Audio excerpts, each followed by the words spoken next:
I think India will definitely surpass China in the future. As a native Chinese and a girl who studied in India for 2 years, I sincerely believe that India will surpass China in the near future. First of all, I want to talk about a very important advantage of India's abundant labor resources. As the most populous country in the world, India not only has a huge population base, but also an increasing number of young labor force, which provides huge potential for India's future economic growth. And India has the largest young labor force in the world. India has the largest number of young people in the world. And 65% of the population is under the age of 35, which means that India is the largest supplier of young labor in the world. According to statistics from the United Nations, India's working age population 15 to 64 years old will continue to grow in the next few decades. The demographic dividend is an important support for India's economic takeoff and gives India a unique competitive advantage. Although China is the second largest country in the world, its aging is already happening seriously.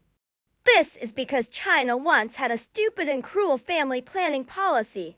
China's family planning policy, commonly known as the one-child policy, is a population control measure implemented since the late 1970s to ease the pressure of excessive population growth on the economy and resources.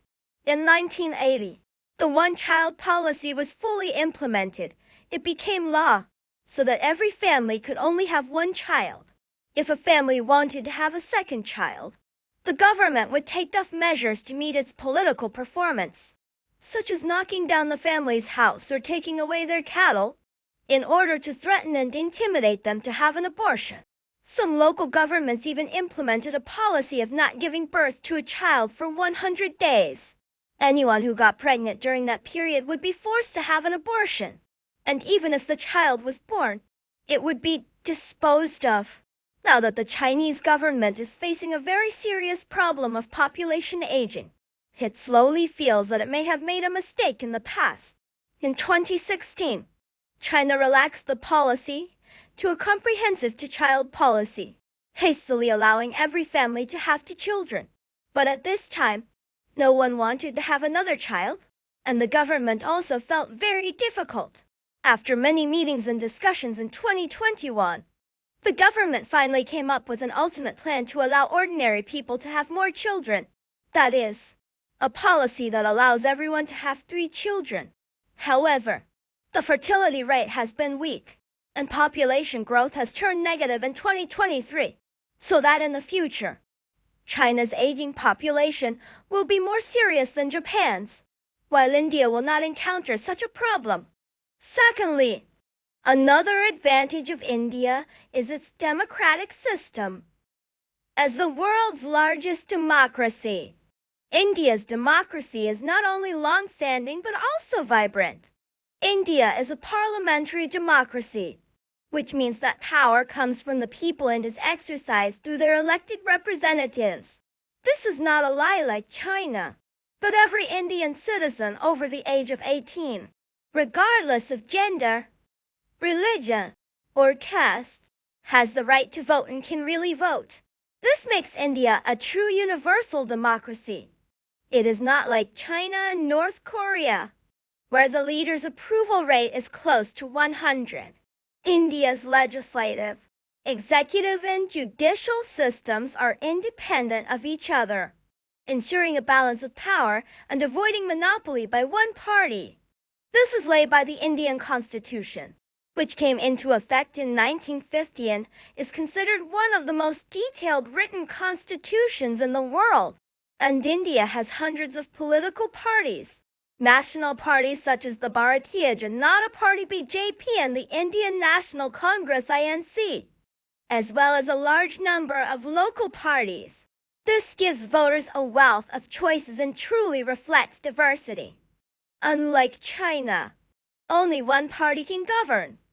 From cities to the most remote villages, the tentacles of elections extend to every corner of the country. giving every citizen the opportunity to speak out. Because Chinese people do not have votes, they cannot speak out even when they encounter many injustices. India's democratic system has withstood the test of more than 70 years and has become one of the few stable democracies in the developing world. It provides a free soil for the development of science, technology, economy, and culture, helping India to emerge in the world. China, which claims to be a socialist country, is actually a dictatorship. It claims to have a constitution, but it once publicly wrote the successor into the constitution and personally persecuted the successor written into the constitution to death. It claims to be a working class party, but never thinks about problems from the perspective of workers. And even the trade unions cannot speak for workers. Even workers who go to their bosses to ask for the wages they are owed will be arrested because this kind of wage-seeking behavior is malicious. In this country, no one's rights are protected. On October 22, 2022, at the closing ceremony of the 20th CPC National Congress, former Chinese President Hu Jintao was suddenly helped away from the rostrum by staff, an incident that attracted widespread international attention and speculation. Hu Jintao was sitting next to Xi Jinping at the time. At the end of the closing ceremony, he had a brief conversation with the staff and was then helped away. When leaving, Hu Jintao looked puzzled and interacted with Xi Jinping and Li Keqiang, but the specific reason was not publicly stated.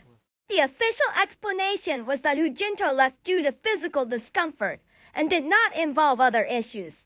However, the background of the incident in the public scene at the scene led to speculation about the political meaning. Li Keqiang, the prime minister who was talking to him, suddenly died of a sudden heart attack on October 27, 2023 at the age of 68. The news shocked China and the world and triggered widespread discussion.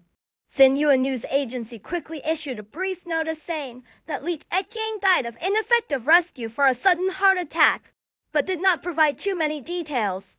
However, Li Keqiang has a high support rate among the people, and his people-oriented economic policy has won a lot of praise. His sudden death caused public mourning, and many people expressed regret and nostalgia because Li Keqiang kept a low profile after leaving office. The outside world had different interpretations of his cause of death and health, including possible political factors, but there was no conclusive evidence.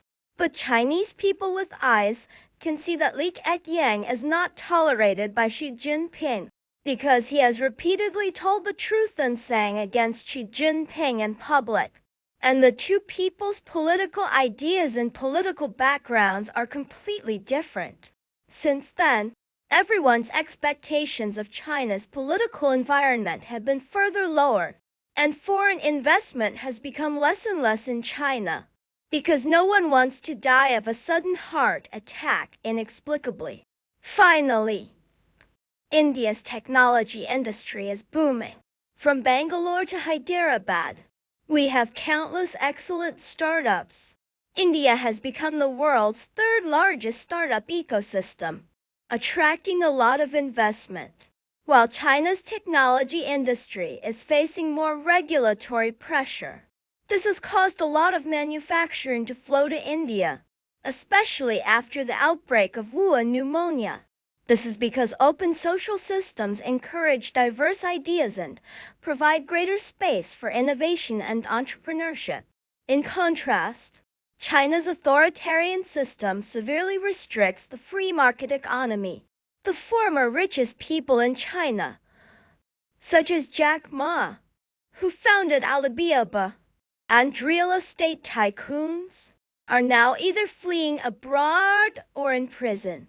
Huawei, known as the pride of China, has been devastated after being sanctioned by the United States for chip production, and is now just an empty shell. I am Manula. a Chinese girl who has lived in India for 2 years. Welcome everyone to subscribe to my channel Model Alea.